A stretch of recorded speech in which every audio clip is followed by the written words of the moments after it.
তিনিচুকীয়া জিলাৰ ডিগবৈ 84 নং ডিগবৈ বিধানসভা সমষ্টিৰ পৰা আজি টিকেটৰ কাৰণে আবেদন পত্ৰ দাখিল কৰিছোঁ আৰু অনাগত দিনত যদি আমাৰ কংগ্ৰেছ দলে এজন নিষ্ঠাবান কংগ্ৰেছ কৰ্মী হিচাপে টিকেট প্ৰদান কৰে তেতিয়াহ'লে আমি বিজেপি দলক প্ৰতিহত কৰিবৰ কাৰণে আমি সম্পূৰ্ণভাৱে প্ৰস্তুত আছোঁ আৰু আমাৰ ডিগবৈৰ পৰা প্ৰায় আজি 7-8জন মানে টিকেট কাৰণে আবেদন কৰিছে।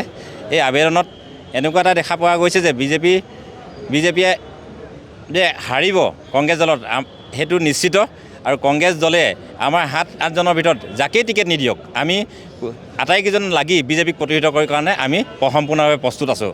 আমি হয় আমাৰ সন্মানীয় সভাপতি গৌৰৱ গগৈ ডাঙৰীয়াই যুঁজ এখন হ'ব যি আমাৰ কংগ্ৰেছৰ শ্লোগান আগবঢ়াইছে সেই ঠিক তেনেধৰণে আমি একেবাৰে বুথ পৰ্যায়ৰ পৰা বুথ লেভেলৰ পৰা মণ্ডল পৰ্যায়ৰ পৰা ব্লক পৰ্যায়লৈকে আৰু জিলা পৰ্যায়লৈকে আমি প্ৰতিটো বুথে আমি কাম কৰিছোঁ, বুথ শক্তিশালী কৰিছোঁ। আমি প্ৰতি ঘৰে ঘৰে গৈ আমি কংগ্ৰেছ কৰিছোঁ, পদূলিয়ে কংগ্ৰেছ লৈ গৈছোঁ আমি আৰু প্ৰতিজন মানুহৰ পৰা সঁহাৰি পাইছোঁ। বিজেপি গভৰ্ণমেণ্ট যদি আকৌ এবাৰ আহিবলৈ হয় আমি আৰু এইখন অসমত আমি হয়তো থাকিবলৈ আমাৰ অসুবিধা হ'ব। মানে ঘৰৰ বজাৰখিনি কৰিবলৈ ল'ৰা ছোৱালী পঢ়াবলৈ বহুত অসুবিধা হৈছে। আমাৰ 1200 টকা সিহঁতক 1200 টকা এখন আঁচনি দিছে, সেই আঁচনিয়ে আমাৰ ৰাইজে আমাক অৱগত কৰিছে যে ভৱিষ্যতলৈ এনেকুৱা এখন গভৰ্ণমেণ্ট থাকিলে আমাৰ খুব আমি দুৰৱস্থা হ'ব লাগিব।